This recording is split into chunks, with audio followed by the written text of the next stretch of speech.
Welcome to Tea and Biscuits. Today I am enjoying a cup of tea with a fresh blueberry scone I will demonstrate later in this video. But first, I want to give you some background on my love of scones, or scones as some people call them. But because I don't have a lovely English accent, my husband and kids like to tease me and groan in disapproval whenever I say scones.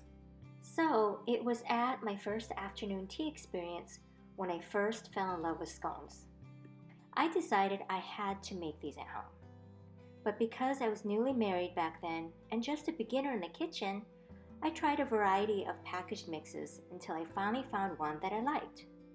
However, for as often as we enjoyed scones, the box mix we preferred was far too expensive to make very often, so I set out to make a homemade version. This is an American-style blueberry scone I'm eating.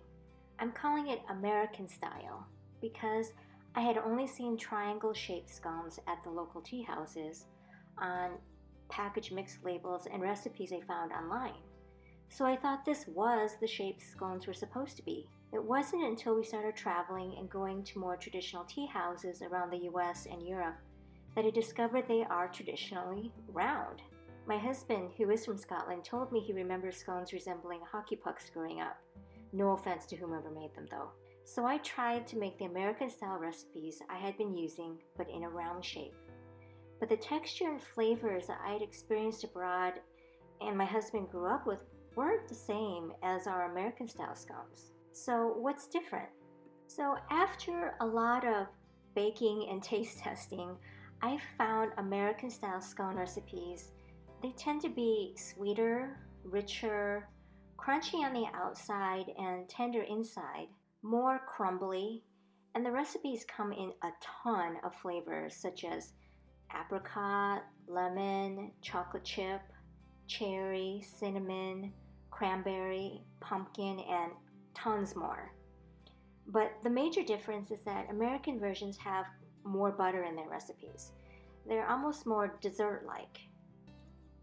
So British versions tend to be less sweet, less rich, have a light crust with a denser texture, but they're still soft, and they're made generally plain or with currants or sultanas, otherwise known as raisins, and they have far less butter in their recipes. Sweetness generally comes from the clotted cream or butter and jam you spread on them. This American-style scone recipe I'm making in this video calls for all-purpose flour. Baking powder is the leavening ingredient. Otherwise, self-raising flour, which comes with baking powder and salt already mixed in it, is found in many scone and pastry recipes abroad. I had tried to convert my all-purpose flour to self-raising flour according to instructions I found online, but I didn't feel it was successful. Just recently, I've seen self-raising flour at the market and I have yet to try it. So this recipe also calls for raw turbinado sugar, which isn't common in most scone recipes, but I was intrigued so I wanted to try it. But you could use plain white sugar instead. I also chose this recipe because it doesn't call for as much sugar compared to some American-style scone recipes, and there isn't a glaze or a drizzle on the top to make the scones sweeter.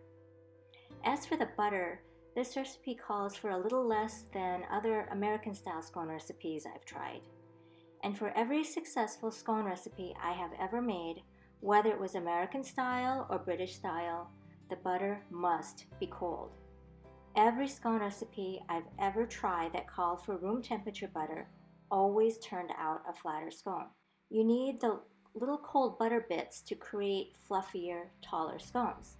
So I like to start out using a pastry cutter to help blend in the dry ingredients with the butter and then use my hands so I can feel how small the flour and butter pieces are to know whether they are small enough and consistent like coarse sand.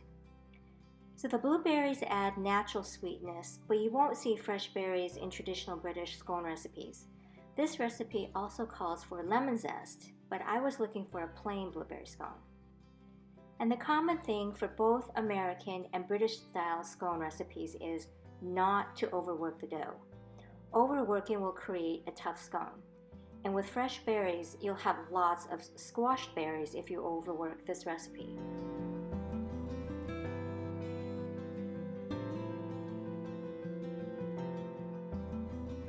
So this is a triangle-shaped scone.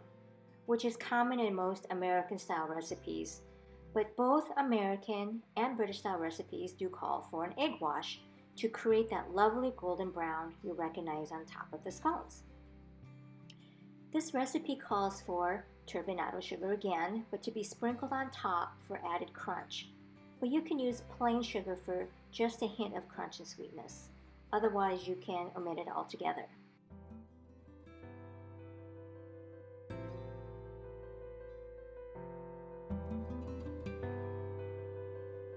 Devonshire cream, also known as clotted cream, and jam is commonly served with scones. In many parts of the US, clotted cream isn't available. I discovered making a fresh whipped cream and beating it to a very stiff consistency works well with the American-style scones I've made, and I usually don't use jam. These blueberry scones are sweet enough with the fruit, so it doesn't really need it. However, I think lemon curd, such as this one, which is made from eggs, sugar, lemon juice, and butter, would be a great complement to spread on these scones, in addition to the cream, or without. It's your preference. There are many clotted cream and lemon curd recipes online, and they look quite simple if you can't find them at your local market. As you may have noticed, I didn't cut the scone into two halves as you would a round scone, and then spread cream and jam on each half. Because of the butter content and fresh blueberries, it would most likely have fallen apart on my plate had I done that. So, I suppose you could flip a triangular scone over and spread the cream and jam on the flat bottom, but no proper etiquette is required here. Just enjoy it. So whether it's an American style or British style scone, both are delicious with tea. If you want to try this blueberry scone recipe, I've put the link below in the description section. I hope you enjoyed this video. Please watch for my next video on British style scones. Thank you for watching. Bye!